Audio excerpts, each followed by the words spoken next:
Bonne journée les pirates, j'espère que vous allez bien parce que moi je vais bien. C'est la semaine de l'énéagramme. Vous apprenez cette semaine à découvrir le profil de personnalité de votre conjoint. Vous allez découvrir le vôtre principal et surtout vous allez apprendre à pouvoir utiliser l'ensemble des comment on va dire ça, des profils de personnalité, des masques pour vous adapter le mieux à la situation. Aujourd'hui, vous adorez ces séquences, vos témoignages. Vous savez qu'on est dans l'année du storytelling et des témoignages.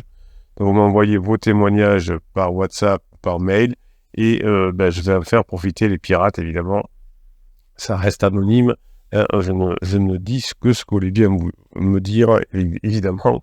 Et comme d'habitude, je découvre votre message en même temps que je le lis, de façon à pouvoir garder cette spontanéité que vous aimez bien. Alors on y va, la bombe a été lâchée en décembre 2022, aujourd'hui nous sommes en juin 2023. Oui, le capitaine a un peu de retard dans les messages, mais j'essaye de rattraper au fur et à mesure, j'ai beaucoup de témoignages. En effet, au début, j'ai commis les interdits. Je lui disais, tu es l'homme de ma vie, on a traversé tellement de choses, rappelle-toi, tu étais fou de moi, j'ai même écrit à pansement, etc., etc. Donc là, vous voyez que les pirates font à peu près tous la même erreur au départ. On est choqué, un choc traumatique, la bombe, je t'aime plus, peut-être qu'on va se séparer.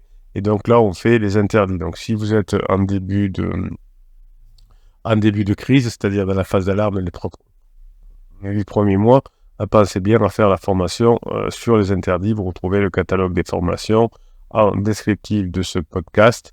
Vous avez 130 formations qui sont disponibles. Donc effectivement, tu es l'homme de ma vie, on a traversé tellement de choses, tu étais fou de moi, donc à la limite, on n'est que dans l'intellectuel, là, on essaie de rationaliser et on essaye de montrer à son conjoint qu'il a tort. Donc forcément, quand on veut montrer à quelqu'un qu'il a tort, on ne se fait pas que des amis.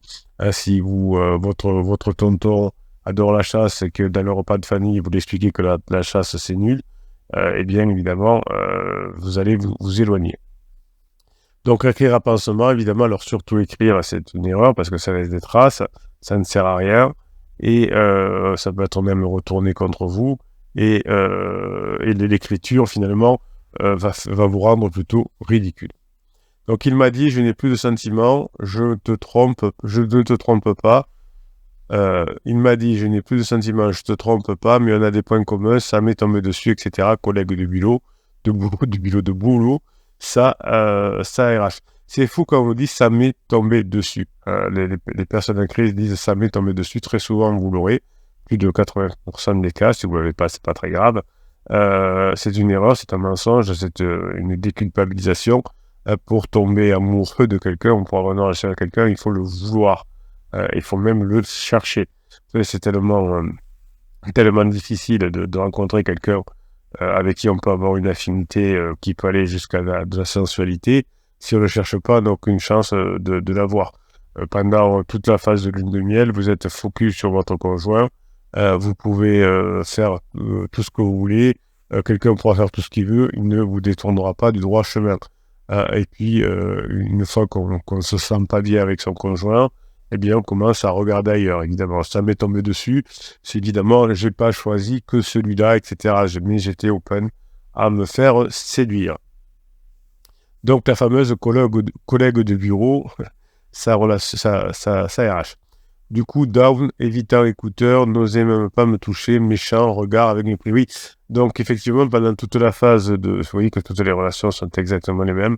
Pendant toute la première phase, la phase d'alarme d'une crise, finalement, il y a du mépris. Vous avez une formation complète sur le mépris. On ne va pas toucher, on s'isole, on ne regarde pas, etc.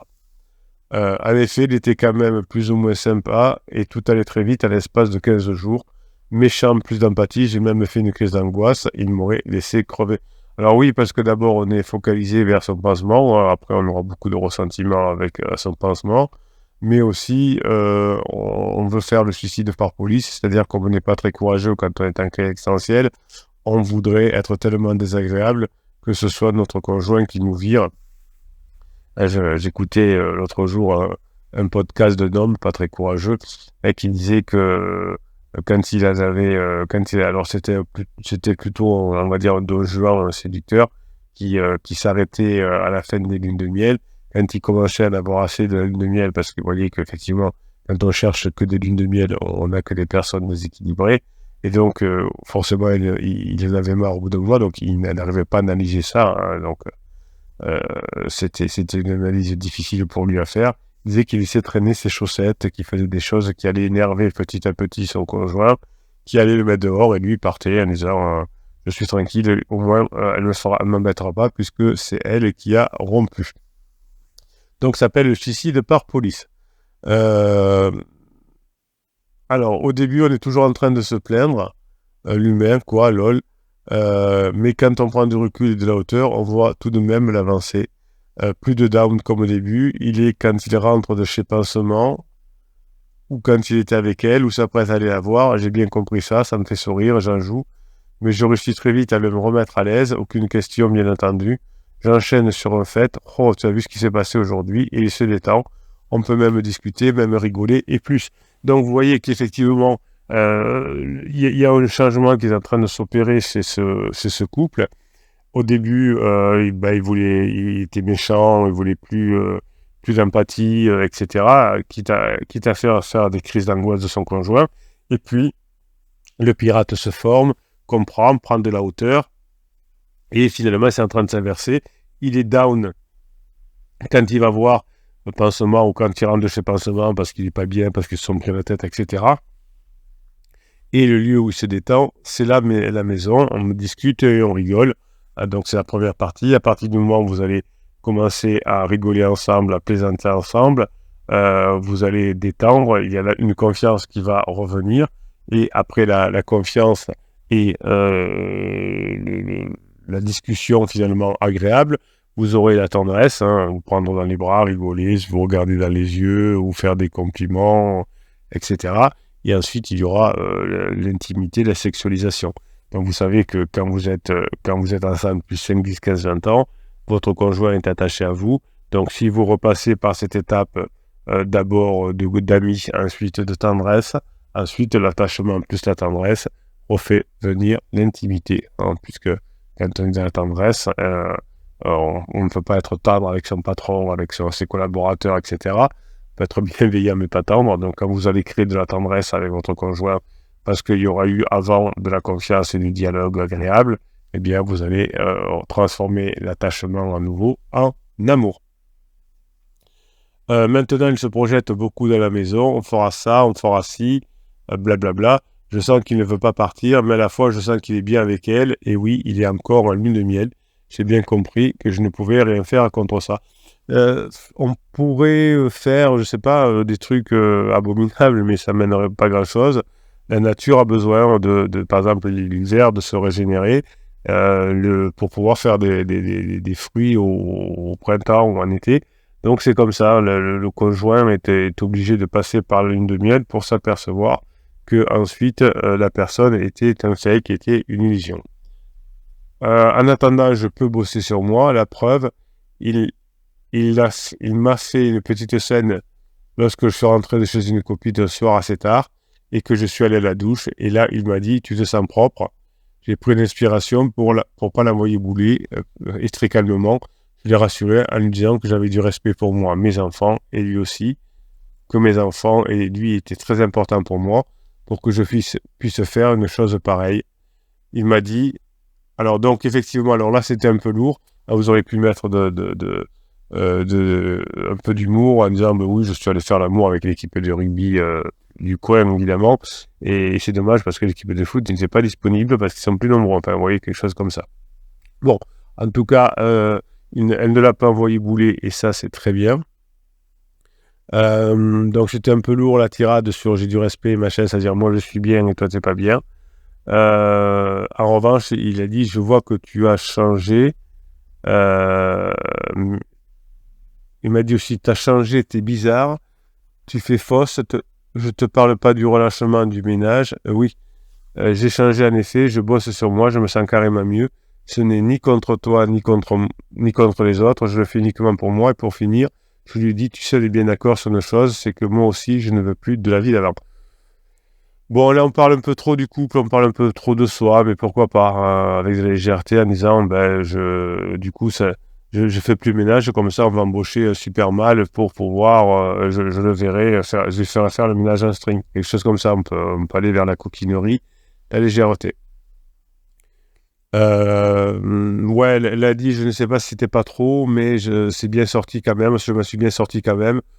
Ouais, si on dit elle a bien changé, on peut dire, alors on peut faire le coup, j'aime bien, on dit, écoute, j'ai un truc à changer, mais je peux pas t'en parler, c'est trop intime.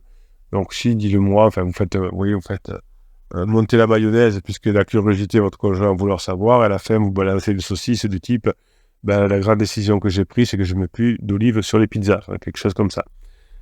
Donc vraiment de la détente. Bref, tout ça pour vous dire qu'aujourd'hui, grâce à mon travail sur moi, c'est beaucoup plus détendu à la maison. J'ai parfois des doutes encore, parfois tristesse et colère, jamais devant lui bien entendu, mais j'ai la chance d'être tombé sur cette communauté de pirates et son capitaine.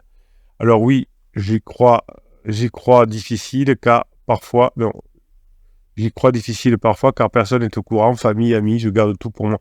Ça c'est très bien. Moins vous le dites autour, moins ça fait un brasier parce que tout le monde s'en mêle. Vous avez des mots conseils, mets-le dehors, gna gna gna gna, hein. J'ai uniquement 2 copines qui me soutiennent. Alors ça, c'est des vraies copines, hein. Quoi que tu veuilles faire, c'est toi qui décides. Moi, je ne donne pas de conseils, sauf si tu m'en demandes. Ça, c'est des vraies copines. Tu as décidé de revenir avec ton conjoint, eh bien, on va t'aider.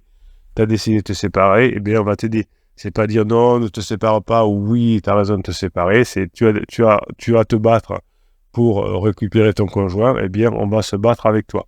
Et merci à vous aussi, les pirates, dit notre cliente.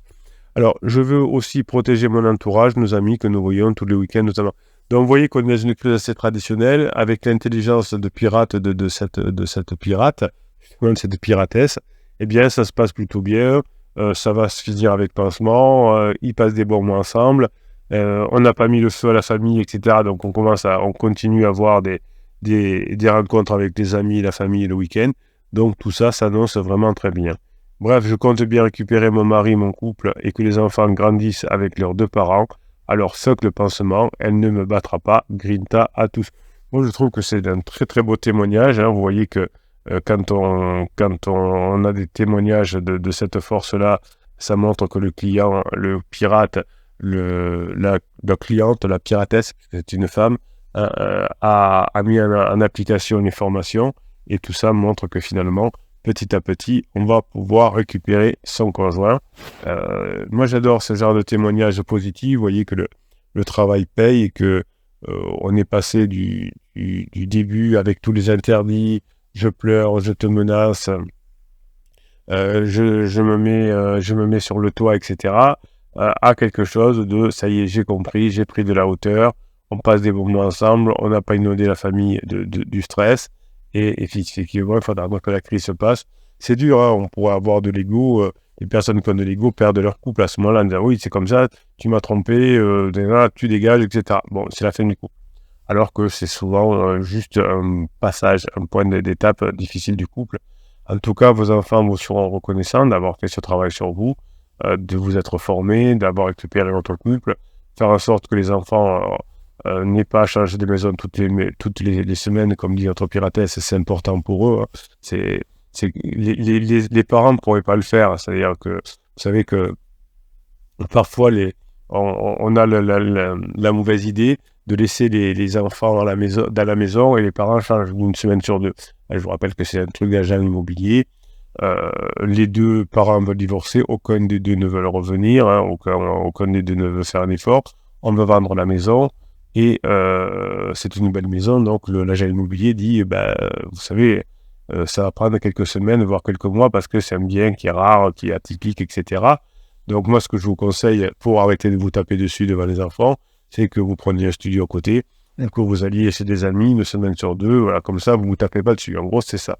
Eh bien, il y a des psys qui ont mal compris ce système-là, qui vous proposent de le faire. Vous laissez les enfants dans la maison et vous changez une semaine sur 2. Eh bien, ça ne marche pas. Alors déjà, parce que, effectivement, c'est presque impossible d'inventer des modes de vie comme ça, mais pour les adultes, c'est très dur de changer d'une maison sur l'autre, d'une semaine sur l'autre, de passer d'une grande maison avec les enfants tout d'un coup avec un studio avec une autre personne ou tout seul ou dans une coloc ou je ne sais quoi, ou parfois d'ailleurs le conjoint avec une semaine après. J'ai eu ça il y a quelques années où ils avaient pris un studio sous la recommandation du psy et ça finit par très mal. Enfin, le couple est revenu ensemble, mais le fait de partager l'appartement a fini très mal. Donc, lors d'un coaching, j'ai expliqué au client, donc c'était un homme, comment rentrer à la maison en disant qu'effectivement, lui ne voulait plus de ça. Enfin bon, voilà, il y a des mots à avoir précis.